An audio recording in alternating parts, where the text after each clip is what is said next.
Well, here's the next problem we have to remedy on this tractor.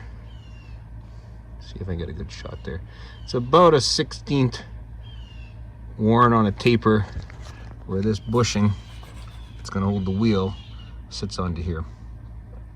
Now I did knock some of the highs off with a grinder. You can kind of see the bluing around here. I just want to see how bad it was. I'll get in there, but it's worn bad. That's the wheel was on a quite pronounced angle.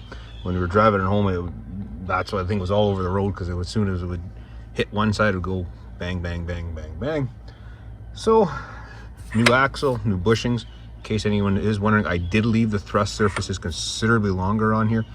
So that way I was figuring this was bad. I didn't know how bad it was, so I figured, it's easier just to machine another 1/8 of an inch off of that than to make new ones. So I think what the plan's gonna be is, I have an old crappy York here at home, York line boring machine that came from a shop that shut down. I think what I'm gonna do is, obviously the axle's gonna be out. This guy's gonna sit in here, right up to there. There's gonna be a nut right on the end here. I should have made the snout slightly longer, but it'll be okay. I won't need much of a nut. That way I'm just gonna have a nut on there to draw it tight to here. I'll have just a whole dimple just to allow it not to turn, because all I'm is just gonna do a thrust face on it. And then you have your bearing mount, like that. The bearing mount will mount into here. Then the machine obviously sticks out here. And then, hang on. And then what I think I'm gonna do is I'll just have a bronze bushing in this side, whatever, about 3/16 short or something, just to support out there. And I might even, on this mount here, just to give me this maximum rigidity, is just put a bronze bushing in here, just even a 1/2 inch, because you have your double bearings out here, just to get maximum rigidity. Like I said, this cast iron, when I did all with a grinder, was very very soft, so it shouldn't be that big of a deal. Also, I don't have much of it left anymore. Where's it on here? Actual real high-speed steel, Butterfield, made in the USA. High-speed steel now, new stuff is absolutely just garbage. I mean, it's getting hard to find the old stock like that, but stuff like this, I will use it. But so yeah, so I think I gotta poke a hole in here. I'll drill and I gotta put a counterbore to hold that guy. That way everything's gonna be true to the center line of the axle spindle, and it should work relatively well. At least in my mind, it's gonna work. So I gotta do it here sooner or later, because winter's coming. So I mean, leaves are starting to fall. I don't know if you can hear the crows cawing in the background, but winter's coming in. So I don't know how much I'll show the final machining on when I actually do it. To get everything set up, I don't know how much I'm going to show, but we started getting the spoke straightened on that guy. You can see the spoke straightener in there, and I didn't shoot it because it's very dicey, but I got the drive rollers all unseized out of the one side there and apart. So like I said, there's lots of stuff I'm just kind of getting prepared for wintertime here, so that way we have work to do in the wintertime, because this thing will be probably sitting outside all winter. I've come to that realization there's too much junk in the garage. So anyways, I'll be back. Just as a note here, I'm making the line boring adapter for the wheel here. When you have a good 3-jaw chuck, you can see I'm not doing any tomfoolery here. It's nice to have stuff. So this is running 0, that's running on the bore. When I had it flipped over, that's what I did there. So that's running, I would argue, a couple of tenths. I'm not going to worry about a couple of tenths on an application like this. This spigot's onto my bearing mount. This will go into the axle. I'm going to cut a thread here just to tighten this up. It'll have a hole to keep it from spinning, and it should work very well. Very tedious to make parts like this, especially for this. It's going to be used, well, we have 2 tractors, so that's kind of the reason I'm doing some of this stuff. But you make all these parts, then what do you do with them? But yeah, I just thought that'd be a quick interlude. Me and Derek are the only two who really ever use these lathe. Corey uses it once in a while, but when stuff is, this chuck now is what, 15 years old, things are taken care of and not have the crap beat out of them. They will last and stay accurate. Unfortunately, I'm going to work here, but to give you an idea what I'm doing here, there's the mount there. Like I said, it'll have the nut there. It'll have just a dimple, let's say, into the sleeve there to keep from spinning. I still have to make a bronze bushing on this side. I don't know if I'm going to go bronze or aluminum bronze. It really doesn't matter. And then I got to just grind my tool, cut it to length, and And then the drive head sits out on this part, and then yeah, go to town, face it off, and all this work for probably, I doubt, 5 minutes of cutting. But yeah, you can see actually behind the there's another Happy Farmer axle there. So that's for tractor number 2. But yeah, so that's the progress for today. Like I said, unfortunately I gotta go to work here, so next time you come back we'll probably be cutting. Okay, just in case someone's never seen a line boring set, this is a York line bore. It's sitting behind me here. Just mounts on here, clamps, and then the carriage moves it, moves the bar. It's tightened to the drill. It's behind me. You'll see when it's all set up here. But that way it's just a nice fit here. If someone's looking at it, the reason the bushing has 2 steps, I was just too lazy to machine it. The axle stop. It's held in by the set screw here. It does have a dimple in it, so it's not going to go anywhere. So that way, it's just a nice. It's in there nice and tight as I tap it in. So I don't know if Casey wants to get in here. You'll see the tool I'm using. Just a regular, just a hand ground tool to do a full face thrust on it. It does have raised on the top. I don't like having sharp corners. So we'll do this here shortly. I'm going to hook the carriage in that up. This guy is tight. I just use a chain vice grip to tighten the nut. It also has a dimple in there to keep that from rotating. And yeah, so we'll start machining. All this work to do, and like I said, I doubt it's going to be a 5-minute cut, whatever. But for thrust, we always kind of found works kind of the best is nice heavy machine cutting oil. So I think I got some here. So put a bucket underneath there so we're not contaminating the ground, and away we go. Alright, if in case anyone's wondering, I will show this. I just hand bomb these tools with all the light and shadow. You're probably not going to see too well, but there is actually, it's about 7 degrees on the primary angle, and I kick it back to about 5. It's hard to see the shadows, but that's just hand ground, and then I just touch up on the diamond lap. But I mean, as long as it's kind of the rule of thumb that we were always taught, as long as it can shave my fingernail, it'll cut steel. And like I said, just the radius is hand bombed at the end there. But yeah, that's just, you know, I could set this up on the grinder, the tool and cutter grinder, the surface grinder, and grind it. But for one thing like this, if it's off 2 or 3 foul, do you think it really matters? Right, Casey? No. No, not at all. Probably far too much work for what it is, but it'll fit nice. So I'll get this set up, and then the next video will hopefully be cutting here. Okay, we're ready to go. So it's a Fen drill, where it's doing 100 RPM. The only thing that sucks, this came from an auction. The machine shop went out of business. It was a shit show of an auction. Nobody knew what was what. Literally paid absolutely nothing for this. I know what they're worth because I said we have 3 of these at work. But like I said, it's a York system. But the only thing is, I just noticed, I was talking to Casey, it's supposed to have an auto lock on here. But something's broken here, so I'll just have to hold it and do it. Not the end of the world, because I'm only going to take a minute. So we have our oil here. It's the old heavy sulfur cutting oil. And Casey's going to film. And we're going to see how this is going to go.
Take a break for there just to see.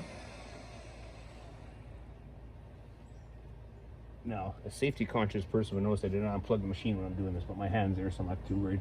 It's probably about another 30-40 valves. And like I said, there's a couple ways you could have did this. It could have been welded up, it could have been brazed up. Like I said, I could have taken the whole thing and put it on a boring mill and face it. Just portable stuff like this is sometimes faster and easier for what it is. That way I know when my axle's in here, I know I'll be everything will be nice and perpendicular as it needs to be. I'm even starting to wonder now, when this was made, the reason there's so much clearance in there, like if you look at the one over there, is because they I don't even know if this was machined from the factory, to tell you the honest truth. They might have just made it and just let it kind of find its own home, because like I said, these were cheap tractors.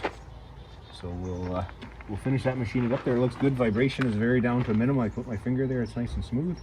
So we'll we'll finish this up. If anyone's wondering, I did go up a little bit higher. I didn't need to go up as high as I did, but I did, just to clean up all the old junk. Total from where it touched on the original there, I'll probably take about, not quite 330 seconds. I did measure, it looked to be about 85 thou, give or take. So like I said, we can just make the thrust washer, the thrust surface a little bit bigger on the front wheel, and you're good to go. You ready? Okay.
That's it.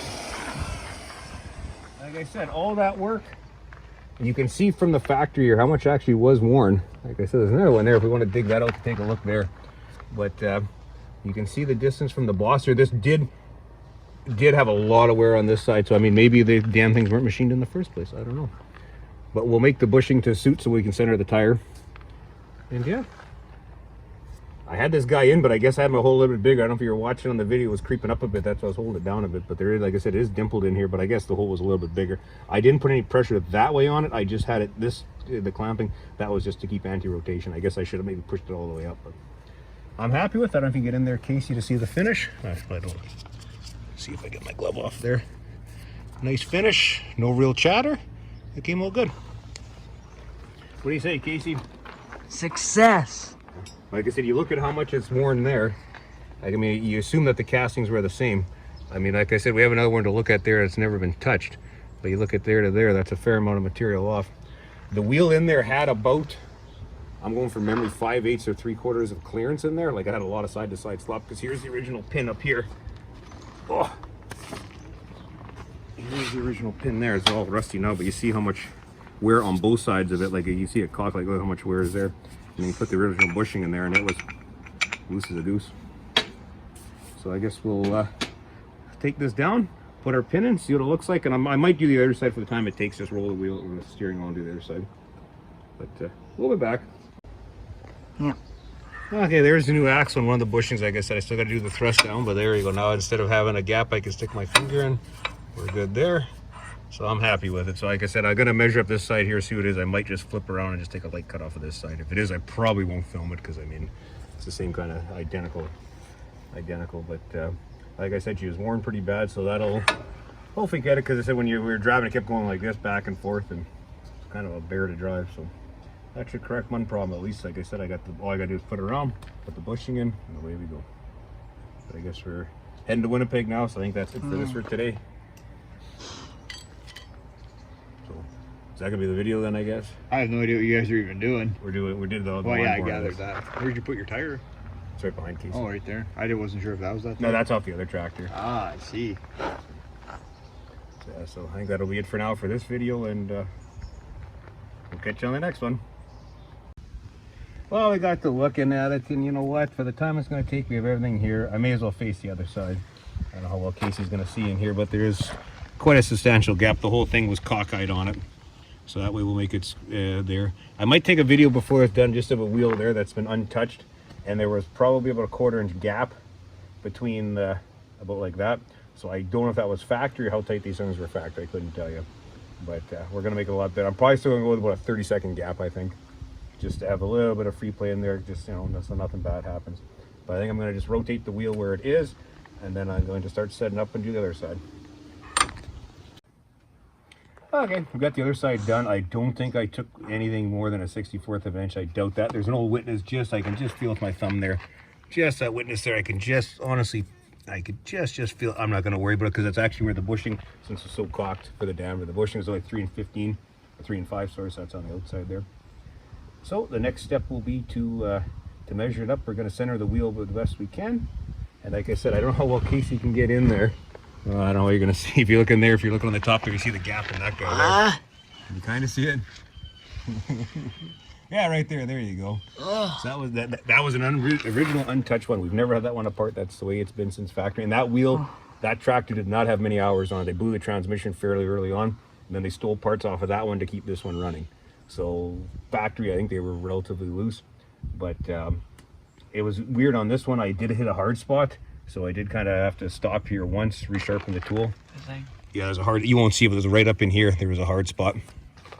So saw a couple of sparks coming. I was like, oh crap, and you could just see it just dulled the crap out of the tool. And this side, not up a single hard spot. So that's what happens when you work with cast iron sometimes. But I think out of this video, if we're going to show the bushings, because there's the bushings here. I shouldn't have this stuff in the grass, but now I got to machine the faces on them, put some grease grooves in them, and get the front wheel on this. And then I don't know if we're going to do the differential or the transmission next. I don't talk to Kevin, see what he wants to do. But the old crappy York is, like I said, an auction find. Truth be told, I don't think we paid $100 for it because nobody knew what it was. Derek and I knew what it was, but nobody knew what it was. And it was one of those things is at the end of an auction, it was way in the box. And yeah, so it was a good deal. That was with a boring bar, came with several bars, came with the machine, the fin. So it's, yeah, for what it is. This is for Roy. Roy, I know, hates these things with a passion. It's not a Climax. I run lots of Yorks and Climaxes. Climax is a better machine, but the price is right. So we'll carry on.